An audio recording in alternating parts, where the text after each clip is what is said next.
قرآن مجید میں سورۃ البقرہ میں اللہ تعالیٰ نے فرمایا وَاسْتَعِينُوا بِالصَّبْرِ وَالصَّلَاةِ وَإِنَّهَا لَكَبِيرَةٌ إِلَّا عَلَى الْخَاشِعِينَ۔ فرمایا صبر کے ذریعے اور نماز کے ذریعے اللہ کی مدد حاصل کرو، اور یہ نماز بہت بھاری پڑتی ہے سوائے ان لوگوں کے جو خشوع کرنے والے۔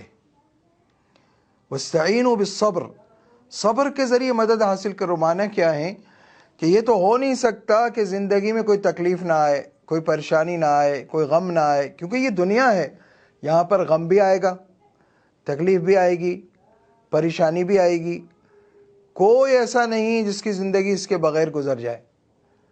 تو اس موقع پر صبر کے معنی کیا ہے کہ تقدیر کا شکوہ نہ کرے اور اللہ تعالیٰ کی شکایت نہ کرے، پتہ نہیں اللہ تعالیٰ نے میرے ساتھ ایسا کیوں کیا، اس طرح کی باتیں یہ سخت گناہ ہیں۔ تقدیر پر اعتراض کرنے سے اجر ضائع ہو جاتا ہے، تکلیف بھی اٹھائی اور ثواب بھی نہیں ملے گا، بلکہ الٹا گناہ ہوگا۔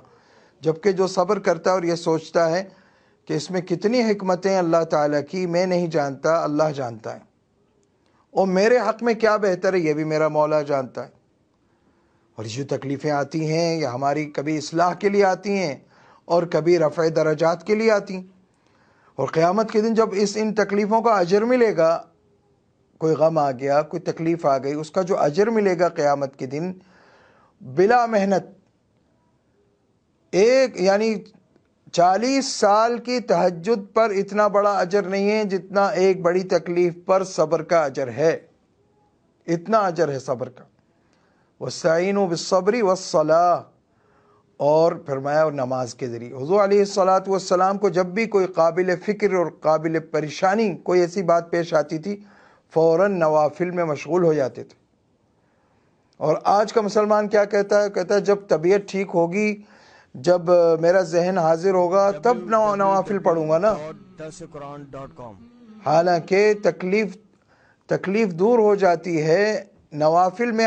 انسان جو ہے نا جب وہ سجدے میں جاتا ہے تو اس سب سے زیادہ قریب اللہ تعالیٰ کے اس وقت ہوتا ہے انسان جب وہ سجدے میں ہوتا ہے، جیسا کہ حدیث نبوی میں ہے اقرب ما یکون العبد من ربہ وہو ساجد، کہ انسان سب سے زیادہ قریب ہوتا ہے اللہ کے جب وہ سجدے میں ہوتا ہے۔ فَأَكْثِرُ الدُّعَاء، تو خوب دعا کیا کرو سجدوں میں۔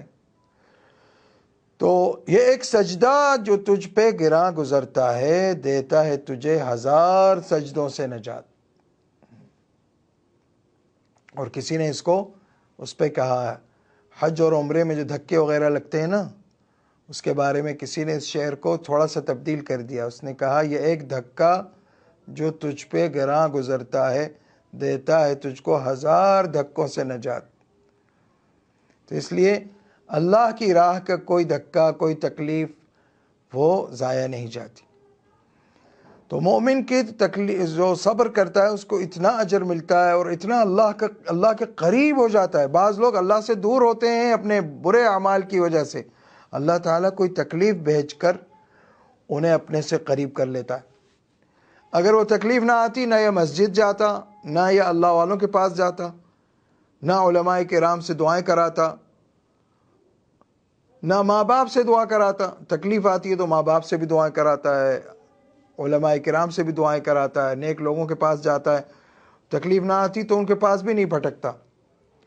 تو اللہ تعالیٰ بعض دفعہ اپنے سے قریب کرنے کے لیے بندے پر کچھ تکالیف بھیجتا ہے، تو اس کی حکمت وہ جانتا ہے۔ لیکن یہ یاد رکھو کہ تکلیف اور غم اور پریشانی زندگی کا حصہ ہے۔ وَاسْتَعِينُوا بِالصَّبْرِ وَالصَّلَاةِ وَإِنَّهَا لَكَبِيرَةٌ إِلَّا عَلَى الْخَاشِعِينَ۔ فرمائے نماز بہت بھاری پڑتی ہے سوائے ان لوگوں کے جو خشوع کرنے والے ہیں۔ نماز میں دل کن کا لگتا ہے؟ جن کا دل حاضر ہو نماز میں، اللہ کی طرف متوجہ ہو۔ جن کا دل اللہ کی طرف نماز میں بھی متوجہ نہیں، اس کا دل کہاں لگے گا نماز میں؟ وآخر دعوانا الحمد للہ رب العالمین۔